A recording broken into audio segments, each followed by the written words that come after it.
ನಮಸ್ಕಾರ. ಸಮಸ್ತ ಅಮೋಘ್ ವಾಹಿನಿಯ ವೀಕ್ಷಕರಿಗೆ ವಿಶೇಷ ಕಾರ್ಯಕ್ರಮಕ್ಕೆ ಆತ್ಮೀಯ ಸ್ವಾಗತ. ಮಹಿಳೆಯರಲ್ಲಿ ಕಂಡು ಬರ್ತಿರುವಂತಹ ಕ್ಯಾನ್ಸರ್ಗಳಲ್ಲಿ ಪ್ರಮುಖ ಕ್ಯಾನ್ಸರ್ ಒಂದರ ಬಗ್ಗೆ ನಾವು ಇವತ್ತು ಚರ್ಚಿಸ್ತಾ ಇದ್ದೀವಿ. ಅದು ಗರ್ಭಕರುಳ ಕ್ಯಾನ್ಸರ್.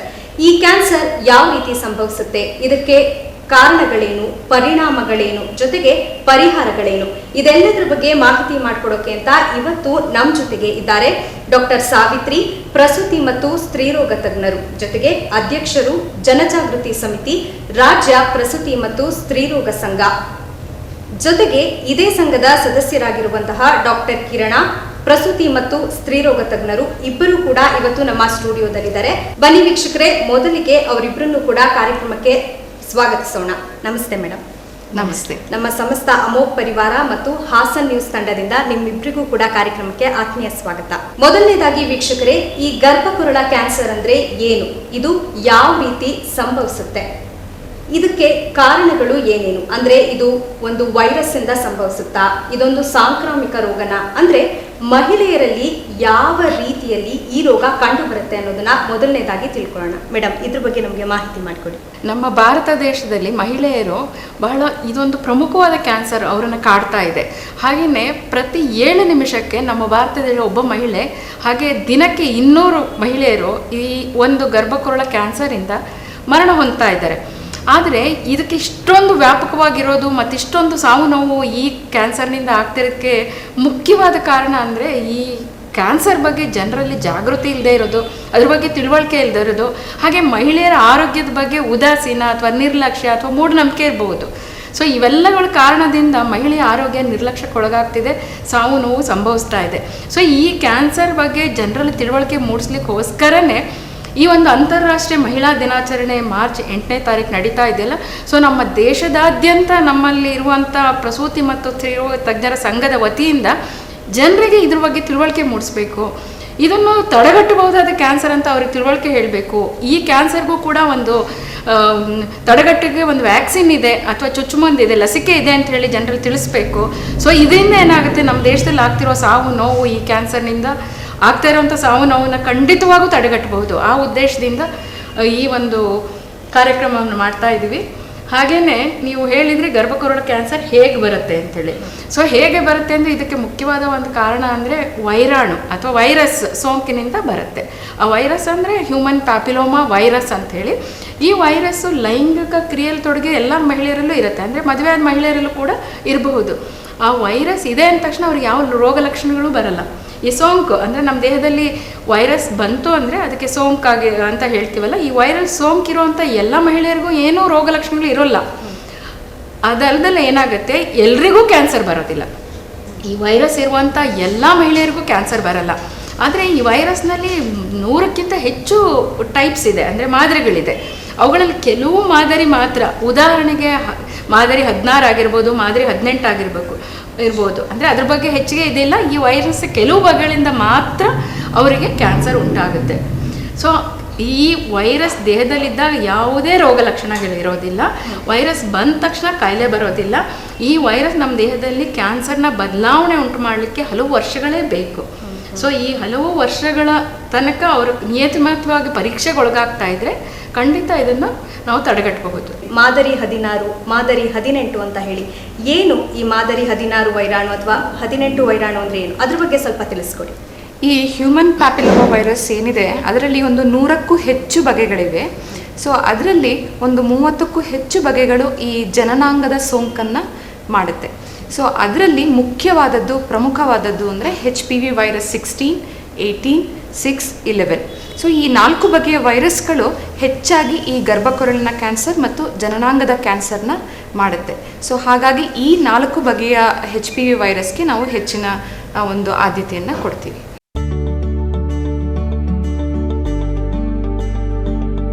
ರೋಗ ಲಕ್ಷಣಗಳು ಇಲ್ಲ ಅಂದ್ರೂ ಕೂಡ ನಮ್ಮಲ್ಲಿ ಆ ಕಾಯಿಲೆ ಇದೆಯಾ, ಅಥವಾ ನಾವೇನಾದ್ರೂ ಮುಂದೆ ಆ ಒಂದು ಕ್ಯಾನ್ಸರ್ಗೆ ತುತ್ತಾಗ್ತೀವಾ, ಹೇಗೆ ನಮಗೆ ನಾವು ಅದನ್ನ ಕಂಡುಕೊಳ್ಬೋದಾ, ಏನಾದರೂ ಪ್ರೊಸೀಜರ್ ಇದೆಯಾ ಅಥವಾ ಏನಾದರೂ ಟೆಸ್ಟ್ಗಳಿದೆಯಾ, ಅದ್ರ ಮೂಲಕ ನಾವೇನಾದರೂ ತಿಳ್ಕೊಬೋದಾ ಆ ರೋಗಕ್ಕೆ ಅಥವಾ ಆ ಕ್ಯಾನ್ಸರ್ಗೆ ತುತ್ತಾಗ್ತೀವಿ ಅಂತ, ಅದ್ರ ಬಗ್ಗೆ ನಾನು ಹೇಳಿದ್ದು ವೈರಸ್ ಸೋಂಕುಂಟಾದಾಗ ಯಾವುದೇ ರೋಗ ಲಕ್ಷಣಗಳು ಇರಲ್ಲ ಅಂತ. ಆ ವೈರಸ್ ಸೋಂಕಿನಿಂದ ನಮ್ಮ ಜೀವಕೋಶಗಳಲ್ಲಿ ಕ್ಯಾನ್ಸರ್ ಬದಲಾವಣೆ ಆದಾಗ ಪ್ರಾಥಮಿಕ ಹಂತದಲ್ಲಿ ಅಂದರೆ ಅರ್ಲಿ ಸ್ಟೇಜಸ್ಸಲ್ಲಿ ಯಾವುದೇ ಲಕ್ಷಣಗಳಿರೋದಿಲ್ಲ. ಅಂದರೆ ಕ್ಯಾನ್ಸರ್ ಉಲ್ಬಣಗೊಂಡು ಈಗ ಲೇಟರ್ ಸ್ಟೇಜಸ್ಗೆ ಹೋದಾಗ ಆಗ ಅವರಿಗೆ ಕ್ಯಾನ್ಸರ್ನ ಲಕ್ಷಣಗಳು ಕಾಣಿಸ್ಕೊಳ್ಳುತ್ತೆ. ಸೊ ಯಾವುದು ಲಕ್ಷಣಗಳು ಅಂತಂದರೆ, ಕೆಲವರಿಗೆ ಮುಟ್ಟಿನ ತೊಂದರೆ ಬರುತ್ತೆ, ಇರೆಗ್ಯುಲರ್ ಪೀರಿಯಡ್ಸ್ ಅಂದರೆ ಮಧ್ಯದಲ್ಲಿ ಪೀರಿಯಡ್, ಋತುಚಕ್ರದ ಮಧ್ಯದಲ್ಲಿ ಬ್ಲೀಡಿಂಗ್ ಆಗೋದು, ಸಂಭೋಗದ ಸಮಯದಲ್ಲಿ ಬ್ಲೀಡಿಂಗ್ ಆಗೋದು, ಮುಟ್ಟು ನಿಂತೋಗಿರುತ್ತೆ, ನಿಂತೋಗಿ 5 ವರ್ಷ ಆಗಿರ್ಬೋದು, 6 ವರ್ಷ ಆಗಿರ್ಬೋದು, 10 ವರ್ಷ ಆಗಿರ್ಬೋದು, ಅವ್ರಿಗೆ ಬ್ಲೀಡಿಂಗ್ ಕಾಣಿಸ್ಕೊಳ್ಳುತ್ತೆ. ಕೆಲವೊಂದು ಬರ್ತಾರೆ ತುಂಬ ಕೆಟ್ಟು ವಾಸನೆ ಇರುವಂಥ ಒಂದು ವೈಟ್ ಡಿಸ್ಚಾರ್ಜ್ ಅಂತೇಳಿ, ಬಿಳಿ ಸ್ರಾವ ಅಂತ ಬರ್ತಾರೆ. ಸೊ ಈ ಥರ ಹಲವಾರು ಲಕ್ಷಣಗಳು cancer ಉಲ್ಬಣಗೊಂಡು 3rd stage 4th stage ಹೋದಾಗ ಈ ಥರ ಲಕ್ಷಣಗಳು ಕಾಣಿಸುತ್ತೆ. ಆದರೆ ಈ ಲಕ್ಷಣಗಳು ಕಾಣಿಸಿದ ಮೇಲೆ ಜನರು ನಮ್ಮಲ್ಲಿ ಬಂದಾಗ ಇದರಲ್ಲಿ ಪತ್ತೆ ಹಚ್ಚೋದು ತುಂಬ ಸುಲಭ, ನೋಡಿದ ತಕ್ಷಣ ಗೊತ್ತಾಗ್ಬಿಡುತ್ತೆ. ಸೊ ಇದಕ್ಕೂ ಮುಂಚೆ ಪ್ರಾಥಮಿಕ ಹಂತದಲ್ಲಿ ಜೀವಕೋಶಗಳನ್ನು ನಾವು ಸೂಕ್ಷ್ಮದರ್ಶಕದ ಮೂಲಕ ಪರೀಕ್ಷೆ ಮಾಡಿದಾಗ ಅಲ್ಲಿ ಆಗುವ ಬದಲಾವಣೆಗಳನ್ನು ಆಗಲೇ ಕಂಡು ಹಿಡಿದ್ರೆ, ಆ ಬದಲಾವಣೆಯಿಂದ ಕಣ್ಣಿಗೆ ಕಾಣಿಸುವ ಹಂತಕ್ಕೆ ಕ್ಯಾನ್ಸರ್ ಬೆಳವಣಿಗೆ ಆಗಬೇಕಂದ್ರೆ ಸುಮಾರು 8 ರಿಂದ 10 ವರ್ಷಗಳೇ ಬೇಕು.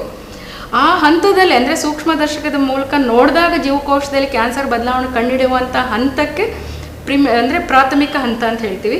ಆ ಸ್ಟೇಜಲ್ಲೇ ನಮಗೆ ಗೊತ್ತಾಗ್ಬಿಟ್ರೆ ಅದು ಬರದೇ ಇರೋಂಗೆ ತಡೆಗಟ್ಬೋದು, ಮತ್ತು ಚಿಕಿತ್ಸೆ ಕೂಡ ಬಹಳ ಎಫೆಕ್ಟಿವ್ ಆಗಿ ಕೊಡ್ಬೋದು, ಅಂದರೆ ಪರಿಣಾಮಕಾರಿಯಾದ ಚಿಕಿತ್ಸೆ ಇದೆ. ಆವಾಗ ಬರೀ ಕ್ಯಾನ್ಸರ್ನ ಎಲ್ಲಿರುತ್ತೋ ಆ ಭಾಗ ಮಾತ್ರ ತೆಗಿಬೋದು, ಇಡೀ ಗರ್ಭಕೋಶ ತೆಗೆಯೋದು, ಇಡೀ ಇದನ್ನು ತೆಗೆಯೋ ಅವಶ್ಯಕತೆ ಇರೋದಿಲ್ಲ. ಇದನ್ನು ಪತ್ತೆ ಹಚ್ಚಬೇಕಾದ್ರೆ ಈ ಮಹಿಳೆಯರು ತಮ್ಗೆ ಏನೂ ರೋಗ ಲಕ್ಷಣಗಳಿಲ್ಲ ಅಂದರೂ ಆರೋಗ್ಯವಾಗಿದ್ದರೂ ಕೂಡ ಅಂದರೆ ಈ ಪರೀಕ್ಷೆಗಳಿಂದ ನಿಯಮಿತವಾಗಿ ಪರೀಕ್ಷೆ ಮಾಡಿಸ್ಕೋಬೇಕು. ಯಾವ ಪರೀಕ್ಷೆಗಳು ಅಂತೇಳಿ ವಿವರವಾಗಿ ಆಮೇಲೆ ಹೇಳೋಣಂತೆ. ಈ ಪರೀಕ್ಷೆಗಳನ್ನು ಯಾವಾಗ ಶುರು ಮಾಡಬೇಕು ಅಂದರೆ ಮಹಿಳೆ 25 ವರ್ಷದಿಂದ, ಅಂದರೆ ಮದುವೆ ಆದ ನಂತರ 25 ವರ್ಷದಿಂದ 60 ವರ್ಷದ ಮಹಿಳೆಯರು ಪ್ರತಿ 3 ರಿಂದ 5 ವರ್ಷಕ್ಕೊಂದ್ಸಲಿ ಈ ಒಂದು ಪರೀಕ್ಷೆಯನ್ನು ನಿಯಮಿತವಾಗಿ ಮಾಡಿಸ್ಕೋಬೇಕು. ಅಂದರೆ ಏನು ಕಾಯಿಲೆ ಇಲ್ದಿದ್ರು, ನನಗೆ ತೊಂದರೆ ಇದೆ, ಬ್ಲೀಡಿಂಗ್ ಆಗ್ತಿದೆ, ವೈಟ್ ಡಿಸ್ಚಾರ್ಜ್ ಆಗ್ತಿದೆ ಅಂತ ಬರೋದಲ್ಲ, ಏನು ಪ್ರಾಬ್ಲಮ್ ಇಲ್ದಿದ್ರು ಬರಬೇಕು. ಆ ಥರ ತೊಂದರೆ ಇರೋರು ಅವಶ್ಯಕವಾಗಿ ಬರಲೇಬೇಕು ಈ ಪರೀಕ್ಷೆಗಳನ್ನು ಮಾಡಿಸ್ಕೊಳ್ಳೋಕ್ಕೋಸ್ಕರ. ಸೊ ಆ ಹಂತದಲ್ಲಿ ಕಂಡುಹಿಡಿಯಲಿಕ್ಕೆ ಹಲವಾರು ಪರೀಕ್ಷೆಗಳಿದೆ. ಆ ಪರೀಕ್ಷೆಗಳಲ್ಲಿ ಮುಖ್ಯವಾದ್ದು ಅಂದರೆ ಪ್ಯಾಪ್ಸ್ಮಿಯರ್ ಪರೀಕ್ಷೆ ಅಂತೇಳಿ. ಈ ಪ್ಯಾಪ್ಸ್ಮಿಯರ್ ಪರೀಕ್ಷೆ ಅಂದರೆ ತುಂಬ ಸಿಂಪಲ್ ಪರೀಕ್ಷೆ. ಅದು ಅವರು OPDಗೆ ಅಂದರೆ ನಾವು ಹೊರರೋಗಿ ವಿಭಾಗದಲ್ಲಿ ಬಂದಾಗಲೇ ನಾವು ಅವ್ನು ಮಲಗಿಸಿ ಗರ್ಭಕೋಶನ ಪರೀಕ್ಷೆ ಮಾಡ್ತೀವಲ್ವ, ಆ ಹಂತದಲ್ಲೇ ನಾವೇನು ಮಾಡ್ತೀವಿ, ಗರ್ಭಕೋಶದ ಬಾಯಿಗೆ ಗರ್ಭಕೊರಳು ಅಂತ ಹೇಳ್ತೀವಿ. ಅದನ್ನು ಒಂದು ಮರದ ಚಮಚದಿಂದ ಗರ್ಭಕೊರಳ ಮೇಲೆ ಮೃದುವಾಗಿ ಜಸ್ಟ್ ಉಜ್ಜಿದ್ರೆ ಏನಾಗುತ್ತೆ, ಆ ಜೀವಕೋಶಗಳು ಉದುರ್ತಾ ಇರುತ್ತೆ. ಆ ಮರದ ಸ್ಪ್ಯಾಚುಲಾ ಅಂತ ಹೇಳ್ತೀವಿ, ಮರದ ಚಮಚದ ಮೇಲೆ ಬರುತ್ತಲ್ಲ, ಅದನ್ನು ಗಾಜಿನ ಸ್ಲೈಡಿಗೆ ಸವರ್ಬಿಟ್ಟು ಒಂದು ಬಣ್ಣವನ್ನು ಹಾಕಿ ಮೈಕ್ರೋಸ್ಕೋಪಲ್ಲಿ ನೋಡಿದ್ರೆ ಕ್ಯಾನ್ಸರ್ ಬದಲಾವಣೆ ಇದೆಯಾ ಅಂಥೇಳಿ ಗೊತ್ತಾಗುತ್ತೆ ಜೀವಕೋಶದಲ್ಲಿ. ಅಂದರೆ ನಾನು ಆಗಲೇ ಹೇಳ್ದಂಗೆ ಈ ಥರ ಬದಲಾವಣೆ ಕಂಡ್ಮೇಲೆ ಒಂದು 8-10 ವರ್ಷದ ನಂತರ ಅವರಿಗೆ ಕಣ್ಣಿಗೆ ಕಾಣಿಸೋ ಕ್ಯಾನ್ಸರ್ ಬರುತ್ತೆ. ಅದು ಒಂದು ಪರೀಕ್ಷೆ. ಇನ್ನೊಂದು ಪರೀಕ್ಷೆ ಅಂತಂದರೆ HPV ಟೆಸ್ಟಿಂಗ್ ಅಂತ. ಸೊ HPV ಟೆಸ್ಟಿಂಗ್ ಅಂದರೆ ಆ ಗರ್ಭಕೊರಳು ಇದೇ ಥರ ತೆಗೆದುಕೊಂಡು ಮೈಕ್ರೋಸ್ಕೋಪಲ್ಲಿ ಅವರಿಗೆ HPV ಅಂದರೆ ಕೆಲವು ಟೆಸ್ಟ್ಗಳ ಮೂಲಕ HPV ಅನ್ನೋ ವೈರಸ್ ಅವರ ಗರ್ಭಕೊರಳಿನ ಜೀವಕೋಶಗಳಲ್ಲಿ ಇದೆಯಾ ಅಂತ ಕಂಡುಹಿಡಿಯುವಂಥ ಟೆಸ್ಟ್. ಇನ್ನೊಂದು ಟೆಸ್ಟ್ ಅಂದರೆ ಗರ್ಭಕೊರಳಿಗೆ ಒಂದು ಅಸಿಟಿಕ್ ಆಮ್ಲವನ್ನು ನಾವು ಹಾಕಿಬಿಟ್ಟು ಗರ್ಭಕೋಶದ ಜೀವಕೋಶಗಳಲ್ಲಿ ಏನಾದ್ರು ವ್ಯತ್ಯಾಸ ಇದ್ದರೆ ಆ ಜೀವಕೋಶಗಳು ಬಿಳುಪಾಗಿ ಕಾಣಿಸುತ್ತೆ. ಅಬ್ನಾರ್ಮಲ್ ಇದೆಯೋ ನಾರ್ಮಲ್ ಇದೆಯೋ ಅಂತ ಗೊತ್ತಾಗುತ್ತೆ. ಅಬ್ನಾರ್ಮಲ್ ಇರುವಂಥ ಜೀವಕೋಶಗಳಿಂದ ಫರ್ದರ್ ಟೆಸ್ಟಿಂಗ್ ಮಾಡ್ತೀವಿ ಏನಾಗಿದೆ ಅಲ್ಲಿ ಅಂಥೇಳಿ. ಸೊ ಈ ಮೂರು ಕೂಡ ಪ್ರಾಥಮಿಕವಾಗಿ ಟೆಸ್ಟ್ ಮಾಡುವಂಥದ್ದು. ಅದರಲ್ಲಿ ಒಂದು ಟೆಸ್ಟ್ ಮಾಡಿಸ್ಕೊಂಡ್ರೂ ಸಾಕು. ಸೊ ಅದಕ್ಕೆ ಈಗ ಎಟ್ ಪ್ರೆಸೆಂಟ್ ನಮಗೆ ಸುಲಭವಾಗಿ ಸಿಗ್ತಾ ಇರೋದು ಪ್ಯಾಪ್ಸ್ಮಿಯರ್ ಟೆಸ್ಟ್ ಮತ್ತು ಈ ಅಸಿಟಿಕ್ ಆ್ಯಸಿಡ್ ದ್ರಾವಣವನ್ನು ಈ ಒಂದು ಆಮ್ಲವನ್ನು ಹಾಕಿ ನೋಡುವಂಥದ್ದು. ಇನ್ನು HPV ಟೆಸ್ಟಿಂಗ್ ಇನ್ನೂ ಎಲ್ಲ ಕಡೆ ಸಿಗ್ತಾ ಇಲ್ಲ, ಅದಕ್ಕೆ ದುಬಾರಿ ಇದೆ. ಇವೆರಡಕ್ಕೂ ಕೂಡ ಏನೂ ಖರ್ಚಾಗೋದಿಲ್ಲ. ಇನ್ನು ಎಲ್ಲ ಸರ್ಕಾರಿ ಆಸ್ಪತ್ರೆಗಳಲ್ಲಿ ಉಚಿತವಾಗಿ ಮಾಡ್ಬೋದು, ಮತ್ತು ಎಲ್ಲ ಗರ್ಭಿಣಿ ಮತ್ತು ಸ್ತ್ರೀರೋಗ ತಜ್ಞರಿರುವ ಎಲ್ಲ ಆಸ್ಪತ್ರೆಗಳಲ್ಲೂ ಕೂಡ ಈ ಒಂದು ಟೆಸ್ಟ್ ಮಾಡ್ತೀವಿ. ಮ್ಯಾಕ್ಸಿಮಮ್ ಅಂದರೆ ಜಾಸ್ತಿ ಅಂದರೆ ಒಂದು 200 ರಿಂದ 300 ರೂಪಾಯಿ ಖರ್ಚಾಗ್ಬೋದು ಅಷ್ಟೇ ಈ ಟೆಸ್ಟಿಗೆ. ಸೊ ಹಾಗಾಗಿ ಎಲ್ಲ ಮಹಿಳೆಯರು ರೆಗ್ಯುಲರ್ ಆಗಿ ಈ ಟೆಸ್ಟನ್ನು ಮಾಡಿಸ್ಕೊಳ್ತಾ ಇದ್ರೆ ಕೆಲವು ವರ್ಷಗಳ ನಂತರ ಬರುವಂಥ ಕ್ಯಾನ್ಸರ್ ಇವಾಗಲೇ ಪತ್ತೆ ಹಚ್ಚುತ್ತೆ. ಆಗ ಏನಾಗುತ್ತೆ, ನಾವು ಪರಿಣಾಮಕಾರಿಯಾಗಿ ಚಿಕಿತ್ಸೆ ಮಾಡೋಕ್ಕೆ ಸಾಧ್ಯ ಆಗುತ್ತೆ, ಮತ್ತು ಆರೋಗ್ಯಕರ ಜೀವನ ಮಹಿಳೆಯರನ್ನ ಮುಂದೆ ಮಾಡಬಹುದು ಈ ಒಂದು ಟೆಸ್ಟ್ ಮಾಡಿಸ್ಕೊಳ್ಳೋದ್ರಿಂದ. ಮತ್ತು ಇದು ಯಾವುದೇ ರೀತಿಯ ನೋವಿಲ್ಲದಂತಹ ಒಂದು ಪರೀಕ್ಷೆ. ಹೇಗೆ ನಾವು BP ಚೆಕ್ ಮಾಡಿಸ್ಕೊಳ್ಳೋದು ಅಥವಾ ಆಸ್ಪತ್ರೆಗೆ ಹೋಗಿ ಒಂದು ಮಧುಮೇಹ ಪರೀಕ್ಷೆಯನ್ನು ಮಾಡಿಸ್ಕೊಳ್ತಾರೋ ಅಷ್ಟೇ ಸುಲಭವಾಗಿ ಸರಳವಾಗಿ ಯಾವುದೇ ಒಬ್ಬ ಸ್ತ್ರೀರೋಗ ತಜ್ಞರ ಹತ್ರ ಹೋಗಿ ಹೊರರೋಗಿ ವಿಭಾಗದಲ್ಲಿ ಇದನ್ನು ಮಾಡಿಸ್ಕೊಳ್ಬೋದು. ಹಾಗಂದ್ರೆ ಈಗ ಪರೀಕ್ಷೆ ಮಾಡಿಸ್ಕೊಳ್ಳೋದು ಅಂದ್ರೇನೆ ಒಂದ್ ರೀತಿ ಭಯ ಇರುತ್ತೆ. ಅಯ್ಯೋ ಏನು ನಾವು ರಕ್ತ ಕೊಡ್ಬೇಕಾಗುತ್ತೋ, ಏನು ಟೆಸ್ಟ್ ಮಾಡಿಸ್ಬೇಕು ಅನ್ನೋದೊಂದು ಭಯ ಇರುತ್ತೆ. ಸೊ ಆ ಒಂದು ಅಂಶ ಹೇಳಿದ್ದು ಬಹಳ ಅನುಕೂಲ ಆಯ್ತು ಎಲ್ರಿಗೂ ಕೂಡ. ಅಂದ್ರೆ ಹಬ್ಬ ಅಂತ ಆರಾಮಾಗಿ ಹೋಗಿ ಟೆಸ್ಟ್ ಮಾಡಿಸ್ಕೊಳ್ಬೋದು. ಮತ್ತೆ ನೀವು ಇನ್ನೊಂದು ಹೇಳಿದ್ರಿ, ಆ ವೈರಾಣುಗಳು ಅಂದ್ರೆ ಒಮ್ಮೆಲೆ ಅದು ಇದಾಗಲ್ಲ, ಅಂದ್ರೆ ಅದು ಡಿವೈಡ್ ಆಗ್ತಾ ಆಗ್ತಾ ಆಗ್ತಾ ಸುಮಾರು 8 ರಿಂದ 10 ವರ್ಷ ಆಗುತ್ತೆ ಅದು ಸ್ಪ್ರೆಡ್ ಆಗ್ಲಿಕ್ಕೆ ಶುರುವಾಗಕ್ಕೆ ಅಂತ. ಸೊ ನೀವು ಆಗ್ಲೇ ಹೇಳ್ದಂಗೆ ಅದನ್ನ ನಾವು ಮುಂಚೆನೆ ನಾವು ತಡೆಗಟ್ಟಿದ್ರೆ ಖಂಡಿತವಾಗ್ಲೂ ಈ ರೋಗ ಮುಕ್ತರಾಗಿ ನಾವೆಲ್ಲರೂ ಕೂಡ ಇರಬಹುದು. ಸೊ ನೀವು ಪರೀಕ್ಷೆಗಳನ್ನ ಹೇಳಿದ್ರಿ, ಅಂದ್ರೆ ಎಲ್ಲಾ 3 ಪರೀಕ್ಷೆಗಳನ್ನ ಮಾಡಿಸೋ ಅವಶ್ಯಕತೆನೂ ಇಲ್ಲ, ಯಾವ್ದಾದ್ರು ಒಂದು ಪರೀಕ್ಷೆ ಮಾಡಿದ್ರು ಕೂಡ ಸಾಕು ಅಂತ. ಸೊ ನೀವು ಹೇಳಿದ್ರಿ, ಅಂದ್ರೆ ಇಡೀ ಪ್ರಪಂಚದಲ್ಲಿ ಎಷ್ಟೊಂದು ತರದ ಕ್ಯಾನ್ಸರ್ ರೋಗಗಳು ಇದೆ, ಆದ್ರೆ ಲಸಿಕೆ ಸಿಕ್ಕಿರುವಂತಹ ಏಕೈಕ ಕ್ಯಾನ್ಸರ್ ಅಂದ್ರೆ ಅದು ಗರ್ಭಕೊರಳ ಕ್ಯಾನ್ಸರ್ ಅಂತ.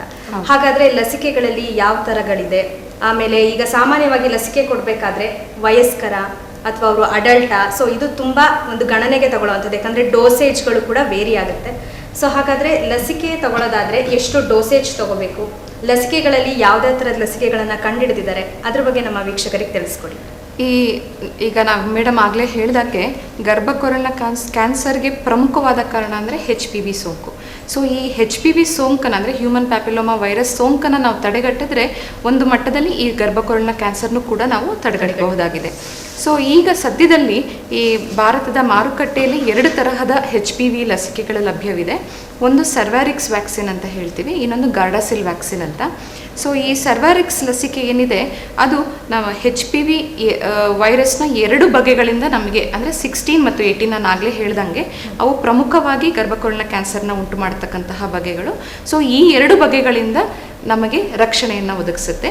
ಈ ಗಾರ್ಡಾಸಿಲ್ ವ್ಯಾಕ್ಸಿನ್ ಅನ್ನೋದು ಕ್ವಾಡ್ರಿವೇಲೆಂಟ್ ವ್ಯಾಕ್ಸಿನ್, ಅಂದರೆ 4 ವಿಧದ HPV ವೈರಸ್ನಿಂದ ಸೋಂಕು ಉಂಟಾಗ್ತಕ್ಕದನ್ನು ತಡೆಗಟ್ಟುತ್ತೆ.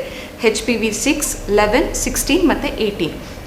ಸೊ ಈ ಲಸಿಕೆಯನ್ನು ನಾವು 9 ವರ್ಷದ ಹೆಣ್ಣು ಮಕ್ಕಳಿಂದ 25 ವರ್ಷದ ಯುವತಿಯರವರೆಗೂ ನಾವು ಕೂಡ ಕೊಡಬಹುದಾಗಿದೆ.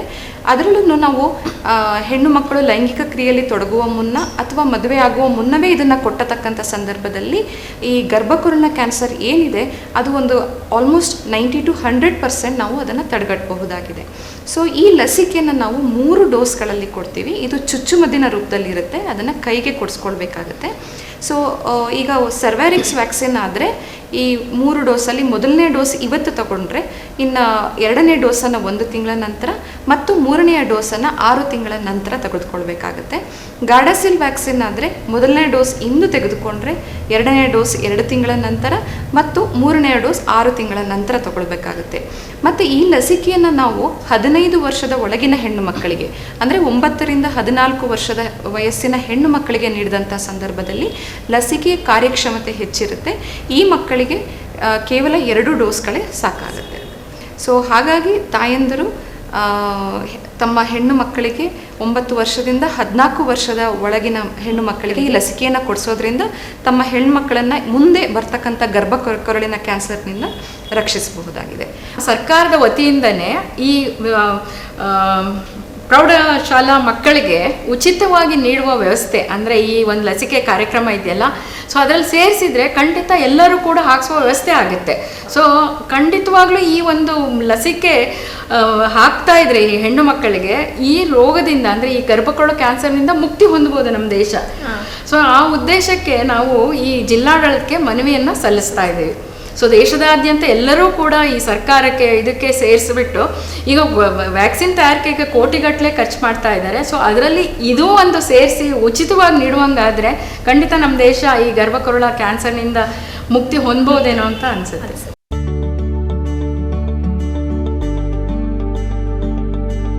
ಈಗ ನಮಗೆ ಒಂದು ವೇಳೆ ಕಾಯಿಲೆ ಬರದೇ ಇರೋ ಹಾಗೆ ನಾವು ಇದನ್ನು ತಡೆಗಟ್ಟಬಹುದು ಅಂತ ಹೇಳಿದ್ರಿ. ಅಂದರೆ ಶುಚಿತ್ವ ಮುಖ್ಯವಾಗಿರುತ್ತೆ, ಯಾಕಂದರೆ ಕ್ಲೀನ್ಲಿನೆಸ್ ತುಂಬಾ ಇಂಪಾರ್ಟೆಂಟ್ ಆಗಿರುತ್ತೆ. ಹಾಗಾದರೆ ಏನೇನು ಪ್ರಿಕಾಷನ್ಸ್ನ ತಗೊಂಡ್ರೆ ನಾವು ಈ ರೋಗವನ್ನು ತಡೆಗಟ್ಟಬಹುದು? ಅದ್ರ ಬಗ್ಗೆ ನಮ್ಮ ವೀಕ್ಷಕರಿಗೆ ಒಂದು ಟಿಪ್ಸ್ ಏನು ಕೊಡಕ್ಕೆ ಇಷ್ಟಪಡ್ತೀರಾ? ಸೊ ಮೊದಲನೆಯದಾಗಿ ಈಗ ನೀವು ಕೇಳಿದ ಪ್ರಶ್ನೆಗೆ ಯಾರಲ್ಲಿ ಇದು ಹೆಚ್ಚಾಗಿ ಕಂಡುಬರುತ್ತೆ ಅಥವಾ ಯಾವ ತರಹದ ಒಂದು ವರ್ತನೆಯಿಂದ ಇದು ಹೆಚ್ಚಾಗಿ ಕಂಡುಬರುತ್ತೆ ಅನ್ನೋದು ತಿಳ್ಕೊಂಡಾಗ ಯಾವುದನ್ನ ನಾವು ಮಾಡಬಾರ್ದು ಅಥವಾ ಯಾವುದನ್ನ ಮಾಡಬೇಕು ಅನ್ನೋದು ತಿಳಿದು ಬರುತ್ತೆ. ಸೊ ಈ ಒಂದು ಗರ್ಭಕೊರಳಿನ ಕ್ಯಾನ್ಸರ್ ಈ ಚಿಕ್ಕ ವಯಸ್ಸಿನಲ್ಲೇ ಮದುವೆ ಮಾಡೋದ್ರಿಂದ ಅಥವಾ ಚಿಕ್ಕ ವಯಸ್ಸಿನಲ್ಲೇ ಲೈಂಗಿಕ ಕ್ರಿಯೆಯಲ್ಲಿ ತೊಡಗೋದ್ರಿಂದ ಅಥವಾ ಹಲವು ಪುರುಷರೊಂದಿಗೆ ಲೈಂಗಿಕ ಸಂಪರ್ಕವನ್ನು ಹೊಂದೋದ್ರಿಂದ ಮತ್ತು ಈ HIV ರೋಗಿಗಳಲ್ಲಿ ಅಥವಾ ಇತರೆ ಲೈಂಗಿಕ ಸೋಂಕು ಇರ್ತಕ್ಕಂತಹ ಮಹಿಳೆಯರಲ್ಲಿ ಮತ್ತು ಹೆಚ್ಚಾಗಿ ಮಕ್ಕಳನ್ನು ಹಡೆದಂಥ ಮಹಿಳೆಯರಲ್ಲಿ ಕೂಡ ಈ ಒಂದು ಗರ್ಭಕೊರಳಿನ ಕ್ಯಾನ್ಸರ್ ಹೆಚ್ಚಾಗಿ ಕಂಡುಬರುತ್ತೆ. ಮತ್ತು ಈ ಧೂಮಪಾನ ಚಟ ಇರುತ್ತಲ್ಲ ಅಂಥವರಲ್ಲೂ ಕೂಡ ಇದು ಹೆಚ್ಚಾಗಿ ಕಂಡುಬರುತ್ತೆ. ಸೊ ಮೊದಲನೇದಾಗಿ ನಾವು ಸುರಕ್ಷಿತ ಒಂದು ಲೈಂಗಿಕತೆಯನ್ನು ಫಾಲೋ ಮಾಡಬೇಕಾಗುತ್ತೆ. ಮತ್ತು ಆಗಲೇ ಹೇಳಿದ ಹಾಗೆ ಈ HPV ಲಸಿಕೆಯನ್ನು ತೆಗೆದುಕೊಳ್ಳೋದ್ರಿಂದನೂ ಕೂಡ ತಡೆಗಟ್ಟಬಹುದು. ಮತ್ತು ಒಂದು ಜನನಾಂಗದ ಶುಚಿತ್ವವನ್ನು ನಾವು ಕಾಪಾಡಿಕೊಳ್ಳೋದ್ರಿಂದ ಕೂಡ ಇದನ್ನು ತಡೆಗಟ್ಟಬಹುದು. ಮತ್ತು ನಿಯಮಿತವಾಗಿ ಮೇಡಮ್ ಹೇಳಿದ ಹಾಗೆ ಈ ಏನು ಪ್ಯಾಪ್ಸ್ಮಿಯರ್ ಪರೀಕ್ಷೆ ಇರ್ಬೋದು ಅಥವಾ HPV ಟೆಸ್ಟಿಂಗ್ ಇರ್ಬೋದು, 25 ವರ್ಷದ ಮೇಲ್ಪಟ್ಟ ಹೆಣ್ಣು ಮಕ್ಕಳು 65 ವರ್ಷದವರೆಗೂ ಇದನ್ನು 3 ರಿಂದ 5 ವರ್ಷಗಳಿಗೊಮ್ಮೆ ಮಾಡಿಸ್ಕೊಳ್ಳೋದ್ರಿಂದ ಇದನ್ನು ತಡೆಗಟ್ಟಬಹುದಾಗಿದೆ. ಹಾಗೆ ಏನಾಗ್ತಿದೆ ಅಂದರೆ ಇತ್ತೀಚಿನ ದಿನಗಳಲ್ಲಿ ನೋಡ್ತಾ ಇದ್ದೀವಿ, ಹದಿಹರೆಯದ ವಯಸ್ಸಲ್ಲಿ 18 ವರ್ಷಕ್ಕೆ ಕಾನೂನಿದೆ ಅಂಥೇಳಿ 18 ವರ್ಷ ತುಂಬ್ತಿದ್ದಂಗೆ ಹಳ್ಳಿಗಳಲ್ಲಿ ಮದುವೆ ಮಾಡ್ತಾ ಹೋಗ್ತಾ ಇದ್ದಾರೆ. ಅಷ್ಟು ಚಿಕ್ಕ ವಯಸ್ಸಿನಲ್ಲಿ ಅಥವಾ ಇನ್ನೂ ಕೂಡ ಕೆಲವು ಸಲ ಸುಳ್ಳು ಪ್ರಮಾಣ ಪತ್ರ ಕೊಟ್ಬಿಟ್ಟು ಜನ್ಮ ಪ್ರಮಾಣ ಅದು ಮಾಡ್ತಾ ಇದ್ದಾರೆ. ಸೊ ಈ ರೀತಿ ಮಾಡೋದ್ರಿಂದ ಖಂಡಿತವಾಗೂ ಕೂಡ ಅವರಲ್ಲಿ ಜಾಸ್ತಿ ಇರುತ್ತೆ. ಏಕೆಂದರೆ ಜನನಾಂಗಗಳ ಪದರ ಇರುತ್ತಲ್ಲ, ಅದು ಈ ಒಂದು ವೈರಾಣು ಹೋಗಲಿಕ್ಕೆ ದಾರಿ ಬೇಗ ಬಿಟ್ಬಿಡುತ್ತೆ. ಅಂದರೆ ಅಷ್ಟು ಸುಲಭವಾಗಿ ಎಂಟ್ರ್ ಆಗ್ಬೋದು ಇದು ಜನನಾಂಗಗಳ ಮೂಲಕ. ಹಾಗಾಗಿ ಇದು ಮತ್ತು ಇತ್ತೀಚಿನ ದಿನಗಳಲ್ಲಿ ಹದಿಹರೆಯದ ವಯಸ್ಕರ ಒಂದು ಲೈಂಗಿಕತೆ ನೋಡಿದ್ರೆ ತುಂಬ ಗಾಬರಿ ಹುಟ್ಟಿಸುತ್ತೆ. ಸೊ ಈಗಿನ ಒಂದು ಮುಕ್ತ ಒಂದು ವಾತಾವರಣ ಆ ಥರ ಇರೋದ್ರಿಂದ ಏನಾಗ್ತಿದೆ, ಅವರಲ್ಲಿ ಈ ಕ್ಯಾನ್ಸರ್ ಬರೋ ಒಂದು ಸಾಧ್ಯತೆ ಕೂಡ ಜಾಸ್ತಿ ಇದೆ. ಸೊ ಈ ವಿಷಯವಾಗೂ ಕೂಡ ನಾವು ಸ್ಕೂಲ್ಗಳಲ್ಲಿ ಮಕ್ಕಳಿಗೆ ಇದು ಬರೀ ಲೈಂಗಿಕ ರೋಗಗಳಷ್ಟೇ ಅಲ್ಲ, ಭಯಂಕರ ರೋಗದ ಕ್ಯಾನ್ಸರ್ ಕೂಡ ಈ ರೀತಿ ವರ್ತನೆಯಿಂದ ಬರ್ಬೋದು ಅಂತೇಳಿ ನಾವು ಅವರಿಗೆ ಜಾಗೃತಿ ಮೂಡಿಸ್ಬೇಕಾಗಿದೆ. ಮತ್ತು ನೋಡೋದ್ರಲ್ಲಿ ಏನು ಹೇಳೋದು ಅಂದರೆ ಹೆಣ್ಣು ಮಕ್ಕಳಿಗೆ ತುಂಬ ಚಿಕ್ಕ ವಯಸ್ಸಿನಲ್ಲಿ ಮದುವೆ ಮಾಡಬಾರ್ದು ಅಂತ. ಅಂದರೆ ಕಾನೂನು 18 ವರ್ಷಕ್ಕೆ ಇರ್ಬೋದು, ಆದರೆ 20 ವರ್ಷದ ನಂತರವೇ ಹೆಣ್ಮಕ್ಳಿಗೆ ಮದುವೆ ಮಾಡಿ. ಸೊ ಈಗ ನೀವು ನಮಗೆ ಮಾಹಿತಿ ಮಾಡಿಕೊಟ್ರಿ, ಅಂದರೆ ಯಾವ್ಯಾವ ಒಂದು ಪ್ರಿವೆಂಟರಿ ಮೆಷರ್ಸನ್ನು ನಾವು ತೊಗೊಂಡ್ರೆ ಸೊ ಈ ಕಾಯಿಲೆಯಿಂದ ಗುಣಮುಖರಾಗಿರ್ಬೋದು ಅಂತ. ಆಮೇಲೆ ನೀವು ಇನ್ನೊಂದು ಮಾತು ಕೂಡ ಹೇಳಿದ್ರಿ, ಸೋಂಕು ಆದವ್ರಿಗೆಲ್ರಿಗೂ ಕೂಡ ಕ್ಯಾನ್ಸರ್ ಆಗೋದಿಲ್ಲ ಅಂತ. ಈಗ ಒಂದು ವೇಳೆ ಸೋಂಕಿತರಾಗಿ ಕ್ಯಾನ್ಸರ್ ಆಗಿ ಅವರು ಮೊದಲನೇ ಸ್ಟೇಜಲ್ಲೋ 2ನೇ ಸ್ಟೇಜಲ್ಲೋ ಇದ್ದರೆ ಆವಾಗ ಅವ್ರನ್ನ ಗುಣಪಡಿಸೋಕ್ಕೆ ಸಾಧ್ಯನಾ, ಅಥವಾ ಆಗ ಅವರು ಏನು ಮೆಷರ್ಸ್ನ ತಗೋಬೇಕು, ಅಂದರೆ ಅದರಿಂದ ಸಂಪೂರ್ಣವಾಗಿ ಅವ್ರು ಗುಣಮುಖರಾಗಬಹುದಾ ಅಥವಾ ಸ್ವಲ್ಪ ಮಟ್ಟಿಗೆ ಅದನ್ನು ತಡೆಗಟ್ಟಬಹುದಾ, ಅದ್ರ ಬಗ್ಗೆ ಸ್ವಲ್ಪ ಮಾಹಿತಿ ತಿಳಿಸ್ಕೊಡಿ. ಓಕೆ, ಏನಂದರೆ ಈಗ ಸಮಾನವಾಗಿ ಈಗ ಪ್ರಾಥಮಿಕ ಹಂತದಲ್ಲಿ ಪರೀಕ್ಷೆ ಮಾಡಿ ಅಂಥೇಳಿ ಬರೋರ ಸಂಖ್ಯೆ ತುಂಬ ವಿರಳ. ಸೊ ಎಲ್ಲರೂ ಬರ್ತಾ ಇರೋದೇ ಸ್ಟೇಜ್ ಮೀರಿದ ಮೇಲೇ, ಅಂದರೆ ಅವರಿಗೆ ರೋಗ ಲಕ್ಷಣಗಳು ಕಾಣಿಸ್ಕೊಂಡಾಗ. ಸೊ ಆ ಹಂತದಲ್ಲಿ ಪತ್ತೆ ಹಚ್ಚಿದಾಗ ಆದರೂ ಕೂಡ ಯಾರು ಎದೆಗುಂದೋದು ಬೇಡ. ಅಯ್ಯೋ ನನ್ನ ಕ್ಯಾನ್ಸರ್ ಬಂದುಬಿಟ್ಟಿದೆ, ನನ್ನ ಜೀವನ ಮುಗ್ದೋಯ್ತು, ನನ್ನ ಲೈಫ್ ಇಷ್ಟೇ ಅಂಥೇಳಿ ತುಂಬ ಅವರು ಗಾಬರಿ ಆಗೋದು ಬೇಡ, ಭಯ ಪಡೋದು ಬೇಡ, ಅಥವಾ ನಿರಾಸೆ ಅಥವಾ ಡಿಪ್ರೆಷನ್ಗೆ ಹೋಗೋದು ಬೇಡ. ಅವರಲ್ಲೂ ಕೂಡ ಪರಿಣಾಮಕಾರಿಯಾಗಿ ಚಿಕಿತ್ಸೆ ಮಾಡುವ ವ್ಯವಸ್ಥೆ ಇದೆ. ಅಂದರೆ ಪ್ರಾಥಮಿಕ ಹಂತದಲ್ಲಿ ಕಂಡುಹಿಡಿದ್ರೆ ಖಂಡಿತವಾಗ್ಲೂ ಅದನ್ನು ಪರಿಣಾಮಕಾರಿಯಾಗಿ ಚಿಕಿತ್ಸೆ ಮಾಡಿ ಕಂಪ್ಲೀಟಾಗಿ ಮುಕ್ತಿ ಹೊಂದುವ ಸಾಧ್ಯತೆ ಇದೆ. ಆದರೆ ಈ ಲೇಟರ್ ಸ್ಟೇಜಲ್ಲಿ ಪತ್ತೆ ಆದರೆ ಅದಕ್ಕೂ ಚಿಕಿತ್ಸೆ ಇದೆ. ಸೊ ಯಾವ ಸ್ಟೇಜ್ ಇದೆ, ಫರ್ದರ್ ಏನು ಪರೀಕ್ಷೆಗಳು ಮಾಡಬೇಕು, ಯಾವ ಹಂತದಲ್ಲಿದೆ ಇದು ಅಂಥೇಳಿ ಮೊದಲು ಅವರಿಗೆ ಕೌನ್ಸಿಲಿಂಗ್ ಮಾಡ್ತೀವಿ. ಆನಂತರ ಆ ಇತರೆ ಪರೀಕ್ಷೆಗಳು ಮಾಡೋದ್ರ ಮೂಲಕ ನಾವು ದೃಢಪಡಿಸ್ಕೊಳ್ತೀವಿ ಕಾಯಿಲೆ ಯಾವ ಹಂತದಲ್ಲಿದೆ, ಹೇಗಿದೆ, ಬೇರೆ ಕಡೆ ಸ್ಪ್ರೆಡ್ ಆಗಿದೆಯಾ ಏನು ಅಂತೆಲ್ಲದು ಮಾಹಿತಿ ಎಲ್ಲ ಪಡ್ಕೊಂಡ್ಬಿಟ್ಟು ಆನಂತರ ಆಯಾ ಸ್ಟೇಜಿಗೆ ತಕ್ಕಂತೆ ಟ್ರೀಟ್ಮೆಂಟ್ ಇದೆ. ಆ ಟ್ರೀಟ್ಮೆಂಟಲ್ಲಿ ಫಸ್ಟ್ 1-2 ಸ್ಟೇಜ್ ಒಳಗಡೆ, ಫಸ್ಟ್ ಸ್ಟೇಜ್ ಸೆಕೆಂಡ್ ಸ್ಟೇಜ್ ಒಳಗಡೆ ಇದ್ದರೆ ಅವರಿಗೆ ಗರ್ಭಕೋಶನೇ ತೆಗೆದುಬಿಟ್ಟು ಮತ್ತು ಅಡಿಷನಲ್ ಆಗಿ ಕೆಲವು ಸಲ ಈ ಕರೆಂಟ್ ಕೊಡೋದು ಅಂತ ಹೇಳ್ತಾರೆ, ಅದನ್ನು ಕೊಡೋದ್ರಿಂದನೂ ಕೂಡ ಕೆಲವು ಸಲ ಇದನ್ನು ಸ್ಪ್ರೆಡ್ ಆಗೋದು ಅಥವಾ ಕ್ಯಾನ್ಸರ್ ಇರುವಂಥ ಜೀವಕೋಶಗಳು ನಾಶ ಆಗೋದು, ಮತ್ತು ಕೆಲವು ಔಷಧಿಗಳ ಮೂಲಕ ಆ ಕ್ಯಾನ್ಸರ್ ಹರಡದೇ ಇರೋಂಗೆ ಮಾಡಲಿಕ್ಕೆ ಔಷಧಿ ಇದೆ. ಜನರಲ್ಲಿ ಏನಾಗ್ತಿದೆ ಅಂತಂದರೆ, ಅಯ್ಯೋ ಆ ಔಷಧಿಗಳನ್ನ ತಗೊಂಡ್ರೆ ಕೂದಲು ಉದುರೋಗುತ್ತೆ, ವಿಕಾರವಾಗ್ತೀವಿ, ತುಂಬ ತೊಂದರೆಗಳಾಗುತ್ತೆ, ಕರೆಂಟ್ ಕೊಡಿಸ್ಕೊಳ್ಳೋದ್ರಿಂದ ಏನೋ ಪ್ರಾಬ್ಲಮ್ ಆಗುತ್ತೆ ಅನ್ನುವ ಒಂದು ತಪ್ಪು ತಿಳುವಳಿಕೆಯಿಂದ ಏನಾಗ್ತಿದೆ, ಅವರು ಕ್ಯಾನ್ಸರ್ ಅಂತ ಪತ್ತೆ ಹಚ್ಚಿದ ಮೇಲೆ ಅವರು ಒಂಥರ ಡಿಪ್ರೆಷನಲ್ಲಿ ಅವ್ರಿಗೆ ತೊಂದರೆಗಳು ಉಂಟಾಗ್ತಾ ನಿಜ, ಇದೆ. ಯಾಕಂದ್ರೆ ಕ್ಯಾನ್ಸರ್ ಅಂದ ತಕ್ಷಣ ಈಗ ಸಾಮಾನ್ಯವಾಗಿ ಕ್ಯಾನ್ಸರ್ ಕಾಯಿಲೆ ಅಂದ್ರೆ ಇಲ್ಲ ಕೀಮೋಥೆರಪಿ ಮಾಡಿಸುವಾಗ ಕೂದಲು ತೆಗಿಬೇಕಾಗುತ್ತೆ, ಅಥವಾ ಕ್ಯಾನ್ಸರ್ ಅಂದ್ರೆ ಈಗಲೂ ಕೂಡ ಏನು ಗುಣಮುಖ ಆಗದೆ ಇರುವಂತಹ ಒಂದು ಕಾಯಿಲೆ, ಅಥವಾ ಇಡೀ ಗರ್ಭಕೋಶನೇ ತೆಗಿಬೇಕೇನೋ ಅನ್ನೋ ಒಂದು ಭಯ ಸಾಮಾನ್ಯವಾಗಿ ಎಲ್ಲರಲ್ಲೂ ಇರುತ್ತೆ. ಸೊ ಇದು ಆ ರೀತಿ ಅಲ್ಲ. ಆ ರೀತಿ ಅಲ್ಲ, ಅಂದ್ರೆ ಸ್ಟೇಜ್ ಅಂದ್ರೆ ಅದು ಆ ಥರ ಇದ್ರೂ ಕೂಡ ಈಗ ಕೂದಲು ಕೀಮೋಥೆರಪಿ ಅಥವಾ ರಾಸಾಯನಿಕವನ್ನು ಕೊಟ್ಟಾಗ ಅದು ನಾಶ ಆಗಲಿಕ್ಕೆ, ಅಂದರೆ ಜೀವಕೋಶಗಳಲ್ಲಿ ಯಾವ ಕ್ಯಾನ್ಸರ್ ಇದೆ ಅದು ನಾಶ ಆಗಲಿಕ್ಕೆ ಮತ್ತು ಫರ್ದರ್ ಸ್ಪ್ರೆಡ್ ಆಗದಿರಂಗೆ ಕೊಡೋದ್ರಿಂದ ಕೂದಲು ಉದುರಿದ್ರು ಕೂಡ ಮತ್ತೆ ಅದು ಟ್ರೀಟ್ಮೆಂಟ್ ಮುಗಿದ್ಮೇಲೆ ಮತ್ತೆ ಅದು ಹೊಸ ಕೂದಲು ಹುಟ್ಟುತ್ತೆ.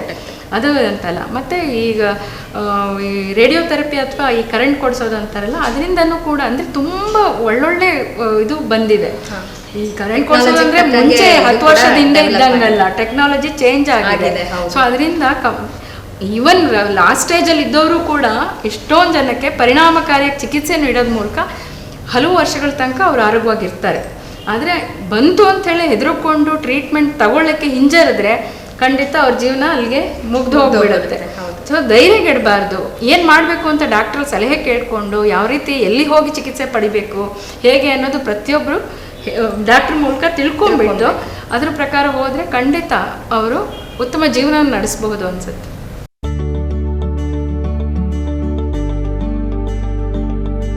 ಸೊ ಮೊದಲನೇ ಸಲ ಈ ಕಾಯಿಲೆ ಬಗ್ಗೆ, ಕ್ಯಾನ್ಸರ್ ಬಗ್ಗೆ ಕೇಳಿದ್ದು. ಸೊ ಕೇಳಿದ ತಕ್ಷಣ ಭಯ ಆಯಿತು, ಅಯ್ಯೋ ಏನಪ್ಪ ಈ ಥರ ಕ್ಯಾನ್ಸರ್ ಇದೆ ಅಂತ. ಬಟ್ ನೀವು ಅದರ ಚಿಕಿತ್ಸೆ ವಿಧಾನಗಳಾಗಿರ್ಬಹುದು ಅಥವಾ ಅದು ಬರೋಕ್ಕಿಂತ ಮುಂಚೆನೇ ತಡೆಗಟ್ಟಬಹುದು ಅಂತ ಸಾಕಷ್ಟು ವಿಷಯಗಳನ್ನು ಮಾಡಿಕೊಟ್ರಿ. ಜೊತೆಗೆ ಲಸಿಕೆ ಕೂಡ ಇದೆ, ಅದು ಮಾರುಕಟ್ಟೆಗೂ ಕೂಡ ನಮ್ಮ ಭಾರತದ ಮಾರುಕಟ್ಟೆಗೂ ಇದೆ ಅಂತ ಕೂಡ ಹೇಳಿದ್ರಿ. ಹಾಗಾದರೆ ಈಗ ಕಾಯಿಲೆ ಇದೆ ಅಂತ ಅಥವಾ ಅದನ್ನು ಪ್ರಿವೆಂಟ್ ಇದೆ ಅಂತ ಗೊತ್ತಾದ ಮೇಲೆ ಲಸಿಕೆ ತಗೊಳಕ್ಕಾಗಲಿ, ಅಥವಾ ಮುಂಚಿತವಾಗೇ ನಾನು ಲಸಿಕೆಯನ್ನು ತಗೋತೀನಿ ಅಂತ ಯಾರಾದರೂ ಮುಂದೆ ಬಂದರೆ ಅವರು ಎಲ್ಲಿ ಹೋಗಬೇಕು, ಅಂದರೆ ಯಾರನ್ನು ಸಂಪರ್ಕಿಸಿದ್ರೆ ಅವ್ರಿಗೆ ಇದ್ರ ಬಗ್ಗೆ ಮಾಹಿತಿ ಸಿಗುತ್ತೆ ಮತ್ತು ಲಸಿಕೆ ತಗೊಳ್ಳೋದಕ್ಕೂ ಕೂಡ ಅವ್ರಿಗೆ ಸಾಧ್ಯ ಆಗುತ್ತೆ? ಲಸಿಕೆಯನ್ನು ಕ್ಯಾನ್ಸರ್ ಬರುವ ಮುಂಚೆನೇ ತೆಗೆದುಕೊಳ್ಬೇಕಾಗುತ್ತೆ. ಸೊ ಈಗ ಸದ್ಯದಲ್ಲಿ ಸರ್ಕಾರಿ ಆಸ್ಪತ್ರೆಗಳಲ್ಲಿ ಇದು ಲಭ್ಯವಿಲ್ಲದೇ ಇರೋದರಿಂದ, ಉಚಿತವಾಗಿ ಲಭ್ಯವಿಲ್ಲದೇ ಇರೋದರಿಂದ ಈಗ ಸದ್ಯದಲ್ಲಿ ಯಾವುದೇ ಸ್ತ್ರೀರೋಗ ತಜ್ಞರ ಹತ್ರನೂ ಹೋಗಿ ಇದನ್ನು ಹಾಕ್ಸ್ಕೊಳ್ಬಹುದಾಗಿದೆ. ಆಗಲೇ ಮೇಡಮ್ ಹೇಳ್ದಂಗೆ 15 ವರ್ಷದ ಒಳಗಿನ ಹೆಣ್ಣು ಮಕ್ಕಳಿಗಾದರೆ 2 ಡೋಸ್ನಲ್ಲಿ ಸಾಧ್ಯ ಆಗುತ್ತೆ. ಸೊ ಅದಕ್ಕೊಂದು 5,000ದಷ್ಟು ವೆಚ್ಚ ತಗೊಳ್ಬೋದು. 3 ಡೋಸ್ನ ತಗೊಳ್ಳೋದು ಒಂದು 8,000ದಷ್ಟು ಅವರಿಗೆ ವೆಚ್ಚ ತಗಲ್ಬೋದು. ಸೊ ಮುಂದಿನ ದಿನಗಳಲ್ಲಿ ಸರ್ಕಾರಿ ಆಸ್ಪತ್ರೆಗಳಲ್ಲೂ ಕೂಡ ಉಚಿತವಾಗಿ ಲಭ್ಯ ಆಗುತ್ತೆ ಅನ್ನೋದು ನಮ್ಮ ಒಂದು ಆಸೆ. ಆಸೆ ಹೌದು, ಖಂಡಿತ. ಪ್ರಸೂತಿ ಮತ್ತು ಸ್ತ್ರೀರೋಗ ತಜ್ಞರಿರುವ ಹಾಗೂ ಮಕ್ಕಳ ತಜ್ಞರಿರುವ ಪ್ರತಿಯೊಂದು ಆಸ್ಪತ್ರೆಯಲ್ಲೂ ಕೂಡ ಈ ವ್ಯಾಕ್ಸಿನ್ ಬಗ್ಗೆ ಮಾಹಿತಿ ಸಿಗುತ್ತೆ ಮತ್ತು ವ್ಯಾಕ್ಸಿನ್ ಕೂಡ ಲಭ್ಯ ಇರುತ್ತೆ. ಈಗ ಕೆಲವು ಕಾಯಿಲೆಗಳಿರುತ್ತೆ, ಯಾವ ಥರ ಅಂದರೆ ಈಗ ಅವು ಸಾಮಾನ್ಯ ಕಾಯಿಲೆಗಳು, ಸಾಂಕ್ರಾಮಿಕ ರೋಗಗಳು, ಶೀತ ಕೆಮ್ಮು ಆಗಿರ್ಬೋದು. ಅವೆಲ್ಲ ಹೇಗಪ್ಪ ಅಂದರೆ ಈಗ ಬರ್ತಾ ಇರುತ್ತೆ, ವಾತಾವರಣ ಬದಲಾದಂಗೂ ಕೂಡ ಬರುತ್ತೆ, ನಾವು ಔಷಧಿ ತೊಗೋತೀವಿ, ಹುಷಾರಾಗ್ತೀವಿ, ಮತ್ತೆ ಬರುತ್ತೆ. ಸೊ ಈ ಕಾಯಿಲೆಯಲ್ಲಿ ಯಾವ ಥರ ಲಸಿಕೆಗಳಿದೆ, ಆ ಲಸಿಕೆಗಳನ್ನ ತಗೊಳ್ತೀವಿ, ಒಂದು ಬಾರಿ ತಗೊಂಡ್ಮೇಲೆ ಮತ್ತೆ ಯಾವತ್ತೂ ಕೂಡ ಮಹಿಳೆ ಆ ರೋಗಕ್ಕೆ ತುತ್ತಾಗೋದೇ ಇಲ್ವಾ, ಅಥವಾ ಏನಾದರೂ ಬೈ ಚಾನ್ಸ್ ಎಲ್ಲಾದರೂ, ಈಗ ನಾವು ಎಕ್ಸೆಪ್ಷನಲ್ ಕೇಸ್ಗಳಂತ ಹೇಳ್ತೀವಿ, ಏನಾದರೂ ಮತ್ತೆ ಆ ರೋಗ ಕಾಣಿಸ್ಕೊಳ್ಳುವಂತಹ ಸಾಧ್ಯತೆಗಳು ಏನಾದರೂ ಇದೆಯಾ? ನೀವು ಬಹಳ ಒಳ್ಳೆ ಪ್ರಶ್ನೆಯನ್ನು ಕೇಳಿದ್ದೀರಾ. ಏನು ಅಂತಂದರೆ ಈ ಲಸಿಕೆಯನ್ನು ನಾನು ಆಗಲೇ ಹೇಳ್ದಂಗೆ ಚಿಕ್ಕ ಹೆಣ್ಣು ಮಕ್ಕಳಿಗೆ ಕೊಟ್ಟಂಥ ಸಂದರ್ಭದಲ್ಲಿ ಹೆಚ್ಚು ರಕ್ಷಣೆ ಇರುತ್ತೆ. ಹಾಗೆ ವಯಸ್ಕರಲ್ಲಿ ಕೊಡ್ತಾ ಹೋದ ಹಾಗೆ ಇದರ ಕಾರ್ಯಕ್ಷಮತೆ ಕಡಿಮೆ ಆಗುತ್ತೆ, ಗರ್ಭಕುರುಳಿನ ಕ್ಯಾನ್ಸರ್ ಬರ್ತಕ್ಕಂತಹ ಸಾಧ್ಯತೆ ಹೆಚ್ಚಾಗ್ತಾ ಹೋಗುತ್ತೆ. ಸೊ ಯಾವುದೇ ವಯೋಮಾನದವರಿಗೆ ಕೊಟ್ಟರೂ ಸಹ ಅವರು ನಿಯಮಿತವಾಗಿ ಈ ಪ್ಯಾಪ್ಸ್ಮಿಯರ್ ಪರೀಕ್ಷೆ ಆಗಲಿ ಅಥವಾ HPV ಟೆಸ್ಟಿಂಗ್ ಆಗಲಿ ಮಾಡಿಸ್ಲೇಬೇಕಾಗತ್ತೆ. ಸೊ 100% ಪ್ರೊಟೆಕ್ಷನ್ ಅಂತ ನಾವು ಹೇಳಿದ್ರೂ ಕೂಡ ಮುಂದೆ ಅವರು 25 ವರ್ಷಗಳ ನಂತರ 65 ವರ್ಷಗಳವರೆಗೆ 3 ರಿಂದ 5 ವರ್ಷಗಳಿಗೊಮ್ಮೆ ಈ ಎಲ್ಲ ಟೆಸ್ಟ್ಗಳನ್ನು ಮಾಡಿಸ್ಕೊಳ್ತಾ ಇರಬೇಕಾಗುತ್ತೆ. ಟೆಸ್ಟ್ ಪರೀಕ್ಷೆಗಳನ್ನ ಒಂದ್ಸಲಿ ಲಸಿಕೆ ಪಡೆದ್ರೆ 3 ಡೋಸ್ ಪಡೆದ್ಮೇಲೆ ಮತ್ತೆ ಇನ್ನೆಷ್ಟೋ ವರ್ಷ ಆದ್ಮೇಲೆ ಮತ್ತೇನೋ ಬೂಸ್ಟರ್ ಡೋಸ್ ಬೇಕು ಅನ್ನೋದು ಇಲ್ಲ ಇದರಲ್ಲಿ. ಅಂದ್ರೆ ಲೈಫ್ ಲಾಂಗ್ ಪ್ರೊಟೆಕ್ಷನ್ ಸಿಗಬಹುದು ಅನ್ನೋ ಒಂದು ಇದ್ರ ಮೂಲಕ ಎಕ್ಸ್ಪೆರಿಮೆಂಟ್ ಅಂದ್ರೆ ಒಂದು ಟ್ರಯಲ್ ಮೂಲಕ ಸಾಬೀತುಪಡಿಸಿದ್ದಾರೆ. ಸೊ ಹಾಗೇನೆ ಇನ್ನೊಂದು ಸಲಹೆ ಏನು ಅಂತಂದ್ರೆ, ಸಾಮಾನ್ಯವಾಗಿ ಹುಟ್ಟಿದ ಮಕ್ಕಳಿಗೆ ವ್ಯಾಕ್ಸಿನೇಷನ್ ಹಾಕ್ಸಕ್ಕೆ ಪದೇ ಪದೇ ಬರ್ತಿರ್ತಾರೆ. ನನ್ನ ಸಲಹೆ ಏನು ಅಂತಂದ್ರೆ, ಹೆರಿಗೆ ಆಗಿರುತ್ತೆ, ಹೆರಿಗೆ ಆಗಿದೆ, ಸೊ ಈಗ ಫಾಲೋ ಅಪ್ ಈಗ ಮಕ್ಕಳನ್ನ ಕರ್ಕೊಂಡ್ಬರ್ತಾರಲ್ಲ, ಆಗಲೇ ಬೇಕಾದ್ರೆ ಇವರು ಕೂಡ ತಾಯಂದಿರು ಹಾಕಿಸ್ಕೋಬಹುದು. ಸೊ ಬಾಣಂತನದಲ್ಲಿ ಮಕ್ಕಳನ್ನ ವ್ಯಾಕ್ಸಿನೇಷನ್ ಕರ್ಕೊಂಡ್ಬರ್ಬೇಕಾದ್ರೆ ಅವ್ರ ಜೊತೆಗೆ ಇವರು ಕೂಡ ಈ ವ್ಯಾಕ್ಸಿನೇಷನ್ ಹಾಕಿಸ್ಕೊಂಡ್ರೆ ಅದು ಕೂಡ ಒಳ್ಳೆಯ ಒಂದು ಹಂತ. ಯಾಕೆಂದ್ರೆ ಅವರಿಗೆ ಅಂತ ಬರಲ್ಲ ಮಕ್ಕಳಿಗೆ ಅಂತ ಬಂದಾಗ ಅವರು ಕೂಡ ಹಾಕಿಸ್ಕೊಳ್ಳೋದು. ಅಂದ್ರೆ ಮುಖ್ಯವಾಗಿ ಇಲ್ಲಿ ಮದುವೆ ಮುಂಚೆ ತಗೊಳ್ಳೋದು ಮುಖ್ಯ. ಅದರಲ್ಲೂ 15 ವರ್ಷಕ್ಕೆ ಮುಂಚೆ ಮಕ್ಳಿಗೆ ತಗೊಂಡ್ರೆ ಅವ್ರಿಗೆ ಇಮ್ಯುನಿಟಿ ತುಂಬಾ ಚೆನ್ನಾಗಿರುತ್ತೆ. ಅಂದ್ರೆ ಬಹಳ ಬೇಗ ಇದಾಗುತ್ತೆ ಮತ್ತು ತುಂಬಾ ಚೆನ್ನಾಗಿ ರೋಗ ನಿರೋಧಕ ಶಕ್ತಿ ಬರೋದ್ರಿಂದ ಬರೀ 2 ಡೋಸ್ ಸಾಕು ಅಂತ ಹೇಳೋದು.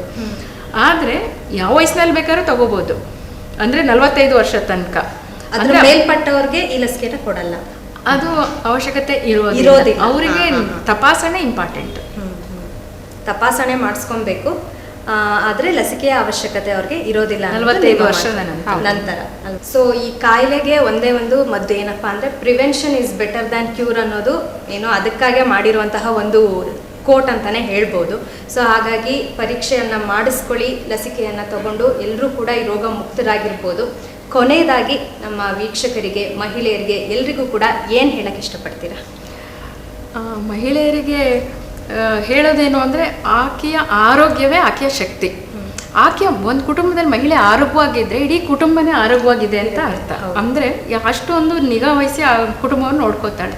ಆದರೆ ಒಂದು ವಿಪರ್ಯಾಸ ಅಂದರೆ ನಮ್ಮ ಭಾರತೀಯ ಮಹಿಳೆಯರಲ್ಲಿ ತಮ್ಮ ಆರೋಗ್ಯನ ಕಡೆಗಣಿಸ್ತಾರೆ, ಅದನ್ನ ಲಾಸ್ಟ್ ಪ್ರಿಫರೆನ್ಸ್ ಆಗಿ ಇಟ್ಕೋತಾರೆ. ಮೊದಲು ನನ್ನ ಗಂಡ ಚೆನ್ನಾಗಿರ್ಲಿ, ಮಕ್ಕಳು ಚೆನ್ನಾಗಿರ್ಲಿ, ಅತ್ತೆ ಮಾವ ಚೆನ್ನಾಗಿರ್ಲಿ ಅಂತ. ಅಯ್ಯೋ ನಾಳೆ ಹೋದ್ರಾಯ್ತು, ನಾಡ್ದು ಹೋದ್ರಾಯ್ತು, ಈ ಹಬ್ಬ ಇದೆ ಇನ್ನೇನೋ ಅಂತ ಅಂದ್ರೆ ತನ್ನ ಆರೋಗ್ಯನ ಕಡೆಗಣಿಸ್ತಾಳೆ. ಜೊತೆಗೆ ಕೆಲವು ಮೂಢನಂಬಿಕೆಗಳು ಅವಳ ಆರೋಗ್ಯನ ಹಾಳು ಮಾಡ್ತಾ ಇದೆ, ತಿಳುವಳಿಕೆ ಕೊರತೆ, ಈ ರೀತಿ ನಿರ್ಲಕ್ಷ್ಯದಿಂದ ನಮ್ಮ ಮಹಿಳೆಯರು ಆರೋಗ್ಯನ ಕಡೆಗಣಿಸ್ತಾ ಇದ್ದಾರೆ. ನಾ ಹೇಳೋದು ಈ ಮಹಿಳಾ ದಿನಾಚರಣೆಯಲ್ಲಿ ಏನು ಹೇಳೋದು ಅಂದರೆ ಮಹಿಳೆಯರು ಆರೋಗ್ಯವಾಗಿದ್ದರೆ ಖಂಡಿತ ಅದೊಂದು ಶಕ್ತಿ. ಹಾಗೂ ನಮ್ಮ ದೇಶದ ಪ್ರಗತಿ, ಯಾವ ಮಹಿಳೆ ಆರೋಗ್ಯವಾಗಿರ್ತಾಳೋ ಅವಳು ಆ ದೇಶ ಖಂಡಿತವಾಗೂ ಪ್ರಗತಿ ಹೊಂದುತ್ತೆ. ಸೊ ಹಾಗಾಗಿ ಮಹಿಳೆಯರು ಅವರ ಆರೋಗ್ಯದ ಬಗ್ಗೆ ಎಚ್ಚರ ವಹಿಸಿ, ನಿಗಾ ವಹಿಸಿ, ಅವಳ ಬಗ್ಗೆ ಕೇರ್ ತಗೊಳ್ಳಿ ಅಂತೇಳಿ ಈ ಮೂಲಕ ಎಲ್ಲ ಮಹಿಳೆಯರಿಗೂ ತಿಳಿಸ್ಕೊಡಿ.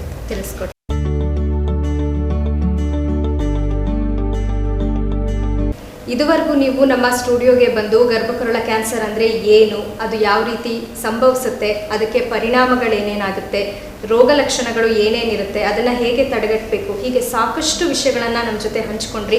ಇದೆಲ್ಲದರ ಬಗ್ಗೆ ನಮ್ಮ ವೀಕ್ಷಕರಿಗೆ ಮಾಹಿತಿಯನ್ನು ತಿಳಿಸ್ಕೊಟ್ರಿ. ಇಬ್ಬರಿಗೂ ಕೂಡ ಧನ್ಯವಾದಗಳು ಮೇಡಮ್. ಧನ್ಯವಾದಗಳು. ವೀಕ್ಷಕರೇ, ಇದುವರೆಗೂ ನೀವು ಗರ್ಭಕರುಳ ಕ್ಯಾನ್ಸರ್ ಈ ವಿಷಯದ ಕುರಿತಾಗಿ ಸಾಕಷ್ಟು ವಿಷಯನ ಡಾಕ್ಟರ್ ಸಾವಿತ್ರಿ ಅವರು ಮತ್ತು ಡಾಕ್ಟರ್ ಕಿರಣ ಇಬ್ಬರಿಂದನೂ ಕೂಡ ತಿಳ್ಕೊಂಡ್ರಿ.